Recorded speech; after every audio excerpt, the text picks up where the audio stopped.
Welcome to my YouTube channel beauty sector and information में आप लोगों की स्वागत है। ब्यूटी एंड वेलनेस क्लास में आज की टॉपिक है लेयर ऑफ स्किन। आइए बढ़ते हैं वीडियो में। परिचय, इंट्रोडक्शन। एक ब्यूटी थेरेपिस्ट एक व्यावसायिक प्रशिक्षित व्यक्ति है जो चेहरे और शरीर दोनों की सौंदर्य सेवाओं में माहिर है।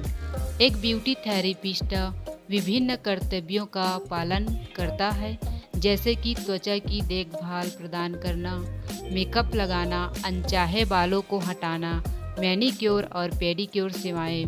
ब्यूटी थेरेपिस्ट को प्रभावी त्वचा देखभाल सेवा प्रदान करने के लिए त्वचा की मूल शारीरिक रचना और शारीरिक विज्ञान को जानने की आवश्यकता होती है। उन्हें चेहरे, गर्दन और कंधे की मांसपेशियों के स्वैच्छिक हाव भाव के प्रभाव को समझने की आवश्यकता है। त्वचा की एनाटॉमी और फिजियोलॉजी। त्वचा, स्किन। ब्यूटी थेरेपिस्ट को प्रभावी स्किन केयर सेवाएं प्रदान करने के लिए त्वचा की मूल शारीरिक रचना, एनाटॉमी और शरीर विज्ञान फिजियोलॉजी के बारे में पता होना चाहिए। त्वचा शरीर के लिए सुरक्षा कवच का काम करती है। एनाटॉमी। एनाटॉमी में मानव शरीर की संरचना और एक दूसरे के साथ शरीर के अंगों के साथ का वर्णन किया जाता है। फिजियोलॉजी। फिजियोलॉजी शरीर के अंगों और पूरे शरीर के कार्य का अध्ययन है। त्वचा की परतें, layer of the skin. Epidermis. इसमें रुधिर वाहिकाएं नहीं पाई जाती है। शरीर के विभिन्न भागों में इसकी मोटाई अलग अलग होती है। जिन भागों में रगड़ लगती है वहाँ इसकी मोटाई अधिक होती है, जैसे हथेली, तलवे में मोटाई अधिक होती है तथा नेत्र व कॉर्निया में यह परत पतली होती है। एपिडर्मिस त्वचा की सबसे ऊपरी सतह होती है। यह शरीर से पानी निकलने का रोकथाम करती है एवं शरीर में बाहरी चीज़ों को प्रवेश को रोकती है। सभी पोषक तत्व इसे डर्मिस से प्राप्त होते हैं। सेकेंड है डर्मिस। यह एपिडर्मिस से 2-3 गुना अधिक मोटी होती है। इसमें रक्त वाहिकाएं, रोम, पुटक, श्वेत ग्रंथियां और अन्य संरचनाएं पाई जाती है। डर्मिस, एपिडर्मिस एवं हाइपोडर्मिस ऊतक के बीच का स्तर होता है। यह 2 भागों का बना होता है। पहला papillary dermis, second reticular dermis. Dermis के भीतर रक्त वाहिकाएं 4 प्रकार का कार्य करती हैं। पोषण प्रदान करना, सेकेंड तापमान नियंत्रित करना, थर्ड सूजन को नियंत्रित करना एवं फोर्थ घाव को भरने में मदद करती है। थर्ड है हाइपोडर्मिस। हाइपोडर्मिस को सबक्यूटिनस परत कहा जाता है। यह डर्मिस के नीचे की ओर एक परत है जो त्वचा को हड्डियों और मांसपेशियों के रेशेदार ऊतक से जोड़ने का कार्य करता है।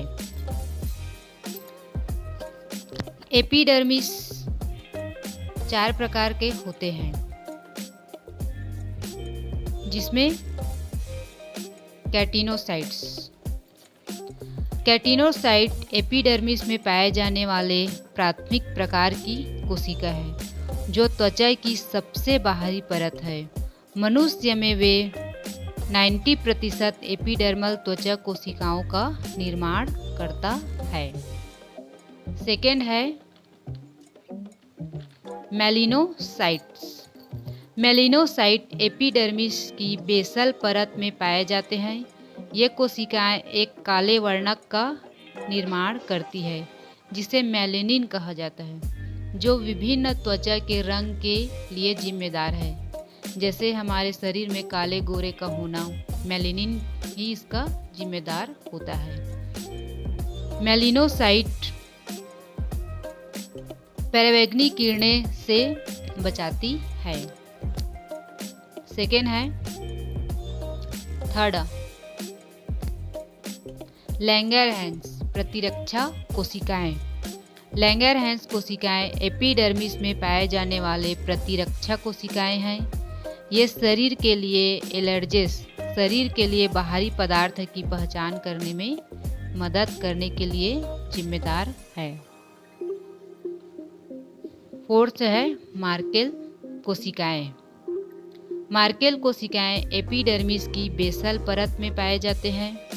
मार्केल कोशिकाएं को देखने के लिए विशेष इम्यून हिस्टोकेमिकल स्टेन की आवश्यकता होती है। इसे नॉर्मल स्टेन से नहीं देखा जाता।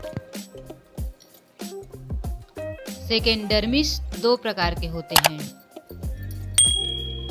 पहला है कोलेजन फाइबर। इस प्रकार का फाइबर डर्मिस में बड़ी मात्रा में पाया जाता है। कोलेजन फाइबर में अत्यधिक तन्य शक्ति होती है और यह त्वचा को मजबूती और मोटाई प्रदान करता है। कोलेजन बंडल ऊपरी या पैपिलरी डर्मिस में छोटे होते हैं और गहरे या रेटिक्युलर डर्मिस में मोटे बंडल बनाते हैं। सेकेंड है इलास्टिन। इस प्रकार के फाइबर त्वचा को लोच और अनुकूलता के गुण प्रदान करते हैं।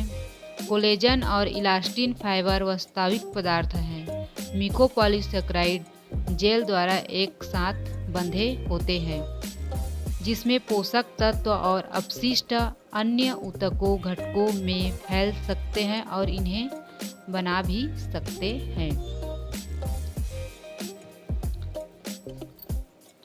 त्वचा के कार्य, function of the skin. First है सुरक्षा, प्रोटेक्शन। त्वचा का सबसे महत्वपूर्ण कार्य है चोट, गर्मी, विकिरण, रसायन और सूक्ष्मजीवों से शरीर की रक्षा करती है।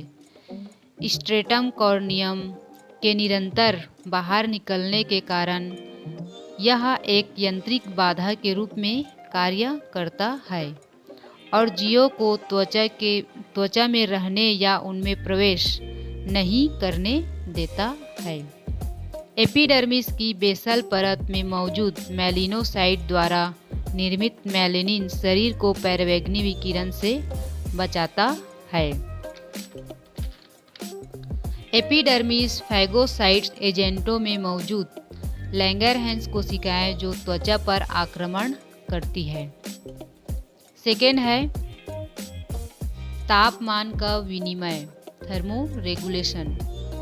तापमान त्वचा विनिमय के रूप में भी काम करती है, जिसमें शरीर नमी के नुकसान को नियंत्रित करके विभिन्न व्यापक तापमान और वायुमंडल स्थितियों के अनुकूल हो जाता है। यह पसीने की ग्रंथियों द्वारा पसीने के स्त्राव को नियंत्रित करने के द्वारा किया जाता है। थर्ड है हार्मोन का संश्लेषण, हार्मोन सिंथेसिस। सूर्य के प्रकाश की उपस्थिति में त्वचा में विटामिन डी का एक सक्रिय रूप संश्लेषित होता है। फोर्थ है अपशिष्ट पदार्थों का त्याग, एक्सक्रिएशन। पसीने और सीबम के स्त्राव के माध्यम से त्वचा उत्सर्जन का काम करती है। आंत और यकृत की चयापचय गतिविधियों के परिणाम स्वरूप कई हानिकारक पदार्थों को समाप्त करती है। फिफ्थ है प्रतिरक्षात्मक भूमिका, इम्यूनोलॉजिकल रोल। त्वचा प्रतिरक्षात्मक भूमिका भी निभाती है, क्योंकि लैंगरहैंस कोशिकाएं त्वचा से एंटीजन लेती है और उन्हें लिम्फ नोड तक ले जाती है। संवेदी कार्य, सेंसोरी फंक्शन। त्वचा में एपिडर्मल कोशिकाएं और डर्मिस में विशेष तंत्रिका आंत और त्वचीय उपांग के बीच ठीक तंत्रिका टर्मिनलों का एक जटिल नेटवर्क होता है। ये तंत्रिका के सिरे स्पर्श, दर्द, तापमान, गीलापन और खुजली की अनुभूति करते हैं। 7. उपस्थिति पेरेंट्स। त्वचा की रंग, लोच, मोटाई मनुष्य के सामान्य रूप के लिए जिम्मेदार होती है और त्वचा को मानव शरीर के लिए एक सजावटी माना जा सकता है। Thank you watching this video. Please like, subscribe and share करें। Thank you.